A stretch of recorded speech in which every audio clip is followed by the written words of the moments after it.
Good morning बच्चों, कैसे हैं आप सभी। बच्चों हम पढ़ रहे थे अपना चैप्टर स्थिति में बारिश, जिनके लेखक हैं कृष्णार। तो आइए इस चैप्टर को हम कंटिन्यू करते हैं। बच्चों जब आप वीडियो देखें तो पेज नंबर 72 निकाल लीजिएगा। मैंने स्पीति का जो क्षेत्रफल है उसके बारे में सारी चीजें आपको बता दी थी। आइए आगे पढ़ते हैं। देखिए 1873 में स्पीति रेगुलेशन पास हुआ, जिसके तहत लाहौल और स्पीति को विशेष दर्जा प्राप्त हुआ था। ब्रिटिश भारत के अन्य कानून यहाँ नहीं लागू होते थे, इसलिए रेगुलेशन एक्ट के जरिए वहाँ के जो प्रशासन अधिकारी थे उसने मालगुजारी जैसे केस और फौजदारी छोटे छोटे मामलों को वहां पर फैसला करना शुरू कर दिया, अर्थात ऐसे फैसलों को शामिल करना शुरू कर दिया। उसके ऊपर के मामले वह कमिश्नर के पास भेजता था। उन दिनों लाहौल स्पीति का वृत्तांत कांगड़ा जिले के अंतर्गत कुल्लू तहसील में मिलता है। स्वराज के बाद यानी कि जब हमारा देश आजाद हुआ 1960 में लाहौल स्पीति पंजाब राज्य के अंतर्गत एक अलग जिला बना दिया गया, जिसका केंद्र केलंग में है।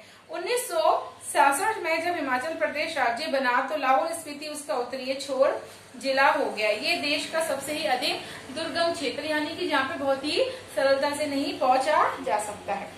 स्पीति 31,042 और 32,049 उत्तर और 77,026 और 78,042 पूर्व देशांतर के बीच स्थित है, यानी कि ज्योग्राफी भी हमारा जो अक्षांश होता है उसके हिसाब से। ये चारों ओर से ऊंचाइयों से घिरा हुआ है, पहाड़ों से घिरा हुआ है ये क्षेत्र। इन पहाड़ों की औसत ऊंचाई 18,000 फीट है। ये पहाड़ उसे पूर्व में तिब्बत, पश्चिम में लाहौल, दक्षिण में किन्नौर और उत्तर में लद्दाख से अलग करते हैं। इनकी मुख्य घाटी से नाम की स्पीति नदी बहती है। यहाँ पर एक नदी बहती है जिसका नाम है बच्चों स्पीति। स्पीति पश्चिमी हिमालय से लगभग 16,000 फीट की ऊंचाई से निकलती है और पूर्व में तिब्बत में बहती है। वहां से स्पीति में वो आती है। स्पीति से बहकर पुराने रामपुर उशस राज्यों में और अब किन्नौर जेलों में बहने लग गई है। सतलुज में जाकर वो नदी मिल जाती है। मेरी इस स्पीति नदी से बहुत ही प्रीति है। लेखक बता रहे हैं कि बहुत प्यारी है वो नदी उनको। स्पीति में न सिर्फ नदी के वो पहचानता हूँ, बल्कि मैं उसका जो पारा है यानी कि कई बार माइनस पे आ जाता है और नदी जो है वो बर्फ भी बन जाती है। वहां पे कई प्रकार की घाटियां भी हैं। स्पीति के अलावा पिंक की घाटी प्रसिद्ध है। मान भाई बताते हैं, एक व्यक्ति हैं, उनसे उन्होंने किस्सा सुना हुआ है कि अत्यंत बीहड़ और वीरापन है उस नदी के पास, अर्थात वहां पे आसपास का जो क्षेत्र है बहुत ही वीराना ये है। इनमें से शायद स्पीति की घाटी ही आबाद है। जैसी वह आबाद है वह आप देख ही रहे हैं। प्रति वर्ग मील 4 से कम लोग वहां बसते हैं, यानी कि वहां की जो आबादी है बच्चों बहुत ज्यादा कम है। अचरज ये है नहीं कि इसने वहां पे कम लोग क्यों हैं, बल्कि अचरज आश्चर्य इस बात का है कि इतने लोग भी वहां कैसे बसे हुए हैं। इतना दुर्गम क्षेत्र है, इतनी ज्यादा परेशानी है, फिर भी वहां पे कुछ लोग बसे हुए हैं। मैंने जब भी स्पीति की विपत्ति बताई है, लोगों ने यही पूछा है कि आखिर तब लोग वहां क्यों रहते हो। अर्थात उन लोगों ने, लेखक बता रहे हैं कि उनके बारे में, वहां उस क्षेत्र के बारे में जब वो बताते थे तो हम ये सोचते थे कि वहां के लोग क्यों रह रहे हैं, वहां से निकलकर बाहर क्यों नहीं आ जाते हैं। 8-9 महीने शेष दुनिया से वो कटे हुए रहते हैं। ठंड में कहीं ना कहीं ठिठुर रहे होते हैं। सिर्फ एक फसल उगाते हैं। वहां पर लकड़ी का भी साधन नहीं है, फिर भी घर गर्म रख सके वृत्ति नहीं है। फिर क्यों रहते हैं? अपने धर्म की रक्षा के लिए रहते हैं। अपनी जन्मभूमि के प्यार के कारण रहते हैं, क्योंकि उन्हें कहीं ना कहीं अपनी जन्मभूमि से बहुत ही क्या है, लगाव है। या इस मजबूरी में रहते हैं कि कहीं और नहीं जा सकते, कहाँ जाएं, या फिर और बातों के साथ साथ ये सब कारण है। मैं नहीं जानता, मैं तो सिर्फ इतना दे ही देखता हूँ कि यहाँ रह रहे इसलिए रह रहे हैं कि कोई तर्क नहीं। अर्थात उनके पास कहीं दूसरी जगह जाकर रहने का, गुजारा करने का कोई भी दूसरा स्थान नहीं है। उन्हें अपने ही स्थान से, अपनी ही जगह से बहुत ही प्रेम है और मोह माया है। स्पीति नदी के साथ साथ मेरा थोड़ा सा परिचय स्पीति के पहाड़ों का भी है। स्पीति के पहाड़ लाहौल से ज्यादा ऊंचे, नंगे और भव्य हैं। इनके सिरों पर स्पीति के नर नारियों का आतंदान जमा हुआ है, अर्थात शिव का कहीं ना कहीं वहां पे अट्ठास है। अर्थात शिव ने जो प्रार्थना करी थी, जो भक्ति करी थी, उसके बारे में बताया जा रहा है कि हिम पर आत्मा ठिठुरन है, गलन है, व्यथा है। जाहिर सी बात है, पहाड़ी इलाका है, वहां पे बर्फ बहुत ज्यादा गिरती है, उसकी वजह से बहुत ज्यादा वहां पे ठंडा रहता है। इस व्यथा की कथा इन पहाड़ों की ऊंचाई के आंकड़ों में नहीं कही जा सकती। फिर भी जो सुंदरता को इंच के मापने में अभ्यासी हैं, वे भला पहाड़ को कैसे बख्श सकते हैं। वे ये जान लें कि स्पीति मध्य हिमालय की घाटी है। जैसे जिसे वे हिमालय जानते हैं। देखिए, स्केटिंग है, सौंदर्य प्रतियोगिता है, आइसक्रीम है, छोले भटूरे हैं, का कुल्लू मनाली, शिमला, मसूरी, नैनीताल, श्रीनगर, वे सब हिमालय नहीं है। हिमालय का तलुआ है, शिवालिक या पीर पंचाल या ऐसा ही कुछ नाम है। ये तलहटी, रोहतांग, जोधपुर, मध्य हिमालय है। इसमें ही लाहौल स्पीति की जो है वो घाटियां हैं बहुत तरह की। इन घाटियों की जो बच्चों औसत ऊंचाई नापी गई है उसका श्री कनिगम के अनुसार लाहौल की समुद्र की सतह से ऊंचाई 10,535 मीटर है। स्पीति की 12,986 फीट है, यानी लगभग 13,000 फीट तो औसत ऊंचाई ही है।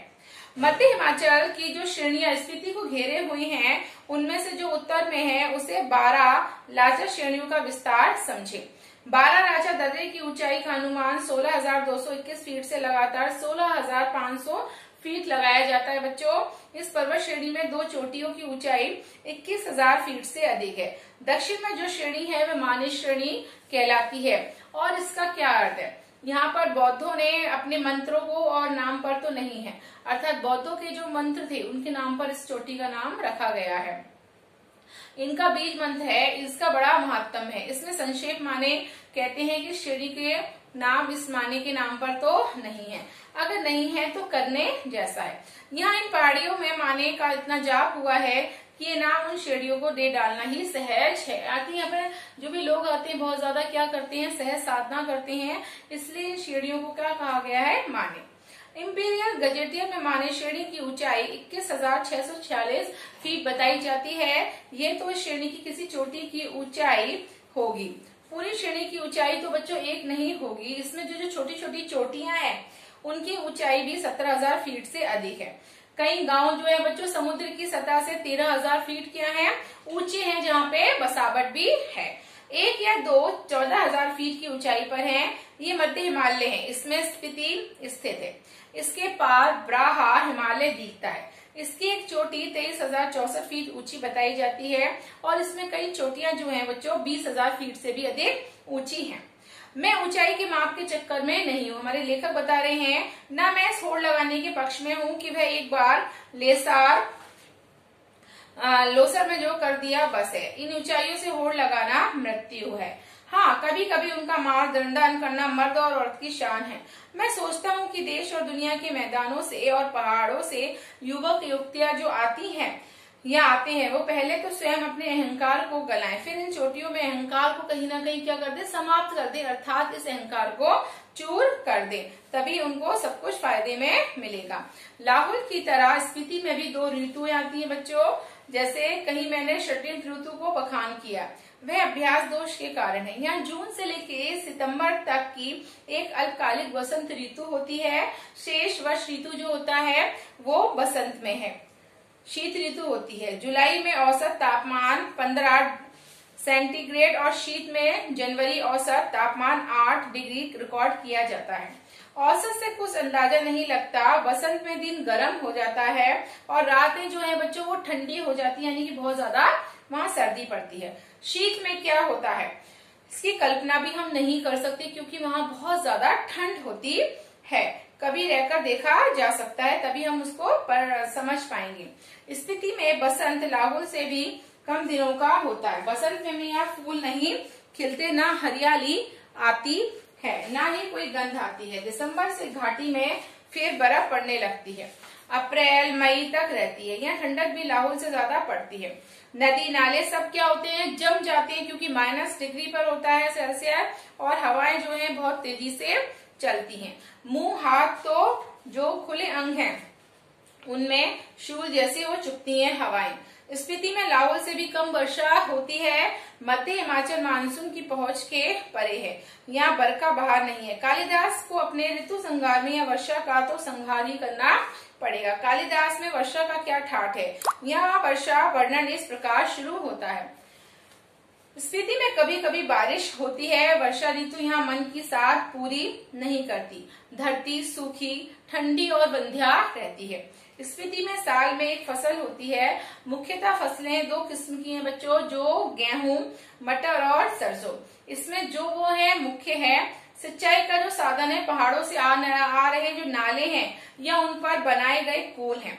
ये नालियां पहाड़ों के किनारे किनारे बहुत दूर तक जाती हैं और स्पीति नदी का जो तट है वो इतना चौड़ा है कि इसका पानी किसी काम भी नहीं आ पाता है। स्पीति में ऐसी भूमि है जहां बहुत जो खेती के लायक बनाई जा सकती है। शर्त इतनी है कि इसके लिए स्पीति में जल उलीचा जाए, यानी कि जल की किसी भी तरह से व्यवस्था की जाए उस खेती तक आने के लिए, या फिर पानी का कोई और स्रोत पहुंचाया जाए। स्पीति में कोई फल नहीं होता, मटर और सरसों को छोड़कर कोई सब्जी नहीं होती। शायद ऊंचाई, वायुमंडल के दबाव में कमी, ठंड की अधिकता, वर्षा की कई बार कमी वगैरह के कारण यहाँ पर पेड़ नहीं होते हैं। इसलिए स्पीति विशेषकर नंगी और पूरी तरह से वीरान है। वर्षा यहाँ एक घटना है, एक सुखद संयोग है। हम काजा के डांग बंगले में सो रहे थे, हमारे लेखक बता रहे हैं, सो रहे थे तो लगा कि कोई खिड़की खड़का रहा है। आधी रात का पिछला पहर है। इस समय कौन है? लैंप की जो लो थी वो मैंने तेज की और खिड़की का एक पल्ला खोलकर बाहर झांककर देखा तो बहुत तेज हवा का झोंका मुंह और हाथ को जैसे छीलने लगा, यानी कि बहुत ठंडी हवा चल रही थी। मैंने पल्ला भिड़ा दिया, उसकी आड़ से देखने लगा, देखा कि बाहर जो है बहुत तेज बारिश हो रही थी। मैं उसे देख नहीं रहा था, सुन रहा था बहुत ज्यादा, क्योंकि अंधेरा था, ठंड थी और हवा का जो झोंका था वो बार बार अंदर की तरफ आ रहा था। जैसे बर्फ का अंश लिए तुषार जैसी बूंदे कहीं ना कहीं पड़ रही थी, जैसे नगाड़े पर थाप पड़ रही थी। दुम छेंद को हवा बजा रही थी। महाशंख की ध्वनि घाटी में कहीं ना कहीं तैर रही थी। स्पीति की जो घाटी है उसमें बहुत तेज वर्षा हो रही थी।